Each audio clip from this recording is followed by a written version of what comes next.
Hey everyone, it's episode 13 on Agronomy Moment. Today we have Scott Dickey back with us in person to talk about late season issues in corn and the critical timing of applying pesticide on soybeans. Before we jump into that, however, this is a good time to announce Beck's Hybrids field shows this August. We are planning on attending, and after the great feedback from those of you who attended last year, we are organizing a group to go. This year, due to COVID-19 and the controls the state of Illinois has placed on large groups, the field show we are attending will be in Colfax, Iowa on August 11. We plan to leave August 10, spend the night, and return on the night of August 11th. So much research here for the farmer, and I highly recommend you go if you have the time. Let me know if so, and I will make arrangements for your hotels, transportation, etc. Now we are going to find out what our current situation is here in the field. This morning we have Scott Dickey with us here. We've been out here looking at some corn and soybeans and thought we would kind of dive into a little update here on the crops here as we get into the past mid-season, more into the late season here. And thought I'd ask Scott here a little bit about the corn that we've been seeing out here this morning. Scott, first of all, what are we seeing here in the field here as we get into the late season here right prior to probably about dough stage? Yeah, it's interesting with some of the rains we've had the last week or so. Some of the fields looked kind of rough a week ago. They're coming around a little bit on grain. Obviously there's some hits in areas from the drought, but yes. In general look better than they did and what I thought they would look like a week ago with the rain. So, yes. Very little disease yet. There is disease present in the fields, but we saw southern rust this morning in your plot, and so that'll be something we watch, particularly in fields that were late planted.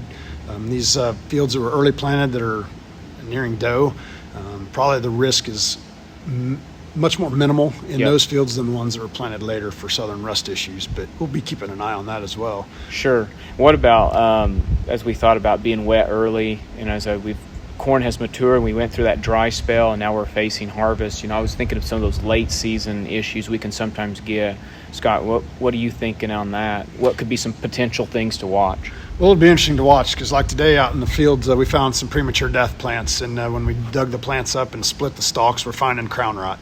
Yep. And so with a year like this where we started off really wet and not too great, there was a lot of risk for infection for diseases that could end up resulting in crown rot. So as we progress in the next couple of weeks, getting closer to the harvest time frame here, we'll be watching for stalk integrity, primarily through loss of the crown, which would reduce flow into the plants from the soil, and that definitely be something to keep an eye on. And first of all, when does that infection again take place? How young is the corn? It can happen very early in the plant's life cycle. Even when it's 1 or 2 leaves, V2, V3? Yep, some of these crown rotting diseases can infect very early. Okay, yep. So, and with the wet weather we certainly had during that time, and then we had the dry weather, which does what? How does that compound that? Well, that's the next thing, that fields that have a compromised root mass from some of the conditions we planted into, or have a compromised crown from some disease. You follow that with drought conditions when the plant's really in need of flow from the root mass from soil into the plant to keep it cool and to finish grain fill. We could begin to see more cannibalization of that lower stalk as the plant reallocates resources from the stalk to the ear. So as usual, we always talk about stalk integrity late and keeping an eye on that. Again, this will be another year where we have to really keep our eyes open for stalk integrity as we approach harvest. So if I'm out there here, let's just say it's August the 15th here in another couple weeks, maybe not even that late. Can I start driving around deciding which fields are a little more at risk for harvest, for falling over, and if that would even be an issue? Maybe it's not, but what if it is? What do you think on that? So, as we approach harvest, within a couple weeks of harvest, we get into that. When the milk line starts moving through the kernel, which will be not too far down the road here, I usually like to get out and walk fields and start pushing on stalks, squeezing on the bases of stalks. And any fields where you have a significant number of plants that either break when you push on them or are a little soft stalked at the bottom, it could be a field to target. Something to keep an eye on as you approach harvest, maybe an earlier harvested field. It's kind of like what I call creating your harvest route, where you start with your fields that are the more vulnerable. They may not even be an issue, right? We may not get a win, but still, you start prioritizing. It's better to plan ahead and hope for the best. Adapt and overcome. There you go.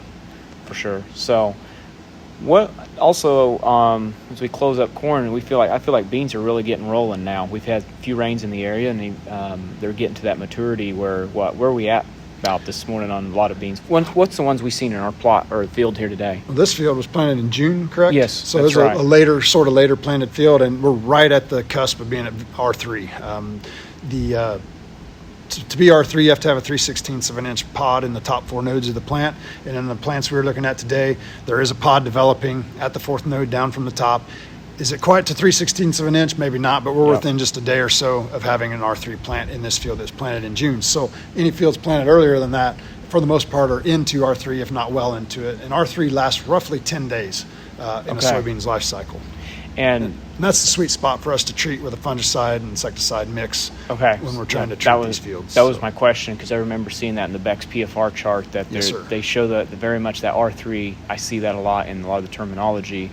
And why, you care to talk about why is that? Like, why is it so critical, or why does it seem to be the optimum point that from insecticide that point on, and all the majority of our yield is going to be generated from that point on, from the nodes that are yet to develop. And by protecting that plant from here on out, we just can we get the highest return on our investment in regard to the timing of application when we treat at R3. Yep. So we're at the point where we're late enough that it does good into the end of the season as it feels, but yet we're early enough that we can ward off either the disease or maybe the insects from.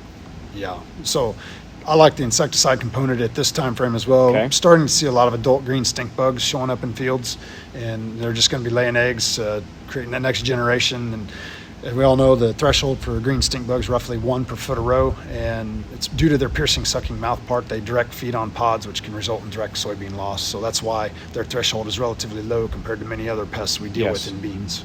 And it's not a hard decision to make if you feel like you need to make it, because for a couple bucks is what it is. And you can even ground rig it if you feel like you want to do it yourself, and it's not like corn where you have to rely on a plane or something. So very cost effective way to protect yield. Anyway, I think that kind of wraps up a couple points I wanted to make as we get late in the season.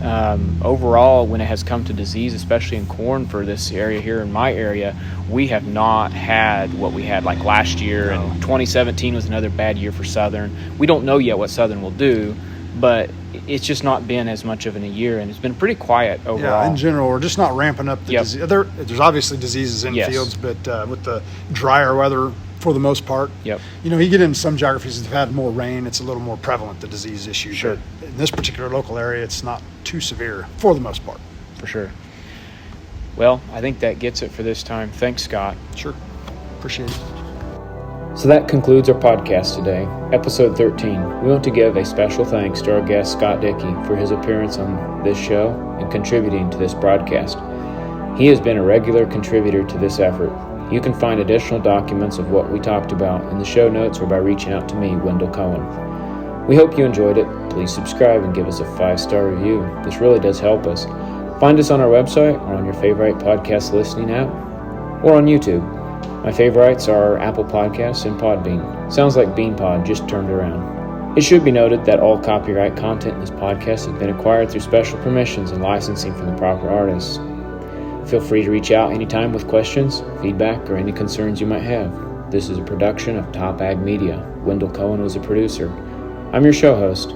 Cheers to all of you. Until next time.